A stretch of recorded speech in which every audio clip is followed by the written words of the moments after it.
Sputnik 1 was a turning point in history because it launched the world into the technology age and sparked the furious competition between the US and the USSR that pushed the world into a frenzy of scientific and military advancements while also introducing the media as a primary weapon in intercontinental conflict. The story of Sputnik began in February of 1945 at the Yalta Conference. A temporary American alliance with the Soviets against Hitler and the Nazis turned into a fierce rivalry as the conflicting ideologies of the two major world powers clashed. Space was seen as the next frontier, and the governments of the West and the Communist bloc were suspicious of each other because of the new paranoia inspired by the atomic bomb.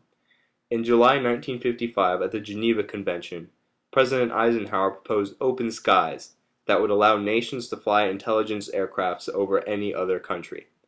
The USSR rejected the proposal, and Eisenhower responded by saying that the US would launch a satellite. The USSR countered by saying they would as well.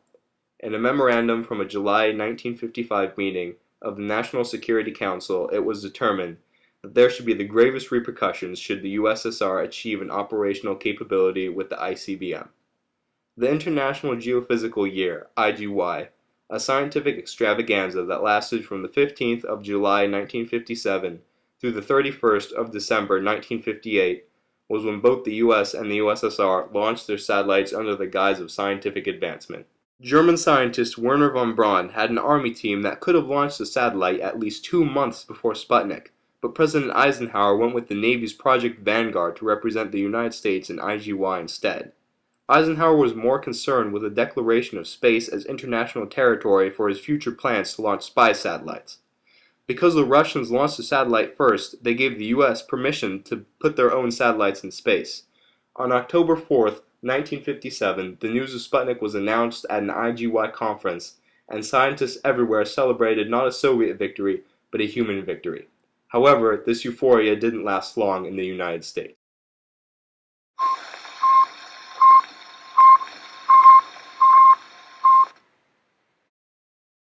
At first, Sputnik was not considered a major threat to the US. A Gallup poll showed that only 50% of the population thought Sputnik damaged the American reputation at all, and only 13% thought that Sputnik meant America had fallen dangerously behind the Soviet Union. However, top government officials were quicker to brand Sputnik as a threat to American superiority. The result was the creation of the National Aeronautics and Space Administration, NASA, under President Eisenhower as a result of the Space Act passed by Congress in 1958, and the subsequent increases in NASA funding under Presidents Kennedy and Johnson. The money given to NASA was used to fund private contractors in creating new equipment for the space race that was now in progress. The reaction by the government and media sent the US population into somewhat of a panic.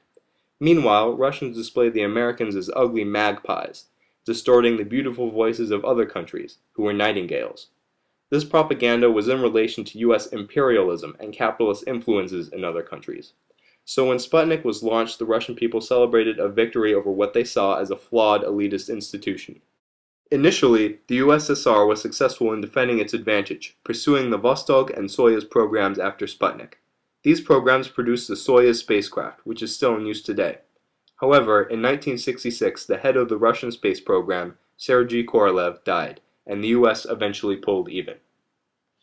Before the launch of Sputnik, the US saw itself as the world power as a result of its victory in World War II and development of the atomic bomb. Thus, when Russia announced its intention of launching a satellite into space, the idea was largely regarded as ludicrous, as Soviet technology was not considered as advanced as that of the US. Consequently, space programs in the US were almost immediately reinforced after the Russians managed to beat the US to space. Newspapers reported that United States must catch up with the Russians in rocketry quickly. The pride of United States scientists had been wounded, and they now expressed a determination to catch up and overtake the Russian space program. For the Russians, the launching of the Sputnik was a matter of enormous pride. There had been an earlier launch that failed, and almost immediately Nikita Khrushchev said, "We've got to get something up fast." Amazingly, the Soviets were able to do this. This one succeeded, even though it was only the size, about double the size of a basketball. Their pride in getting it up and before the Americans was just extraordinary. At first, the media did not display Sputnik as a threat to America or her people. Citizens from all over the world gathered together where Sputnik would pass overhead, watching for a glimpse of the man-made moon. The New York Times said nothing of military matters and even praised the Soviet scientists for, quote, approaching the launching of the satellite with modesty and caution, end quote. As the euphoria of the great triumph wore off, the media began to question Sputnik's impact on the United States' safety. Scarcely 6 weeks before, the Kremlin had announced the development of an ICBM that allowed them to direct rockets into any part of the world. The U.S. had discounted these remarks, but the launch of Sputnik forced authorities to take these words into deadly consideration.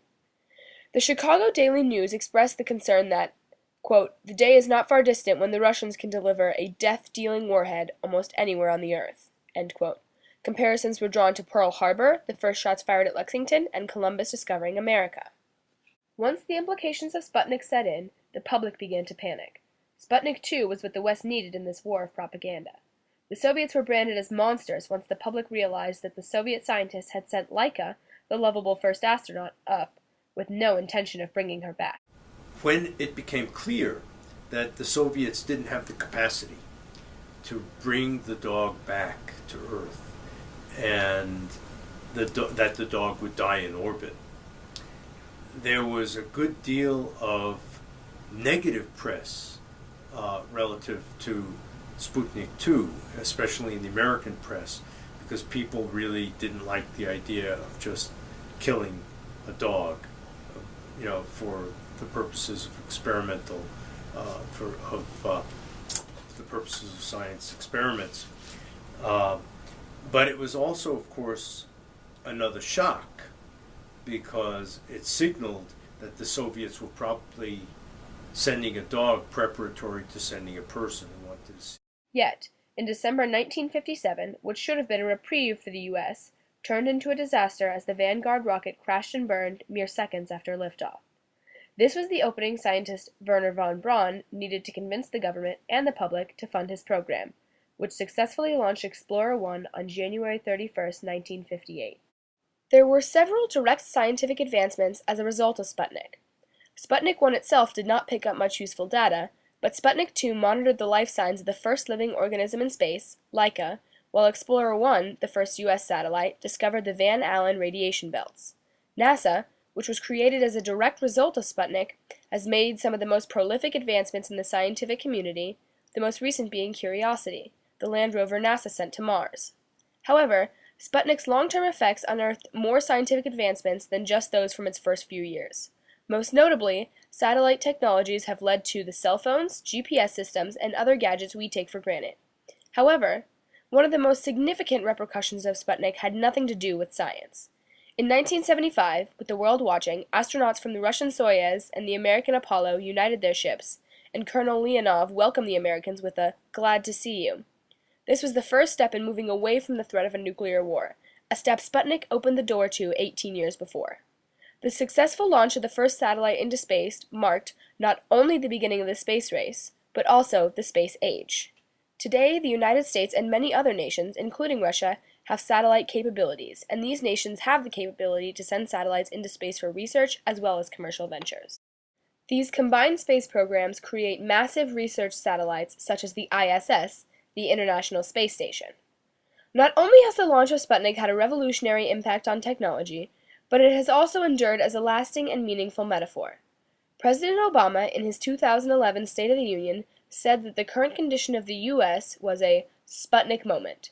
This simple statement shows just how much Sputnik changed the world.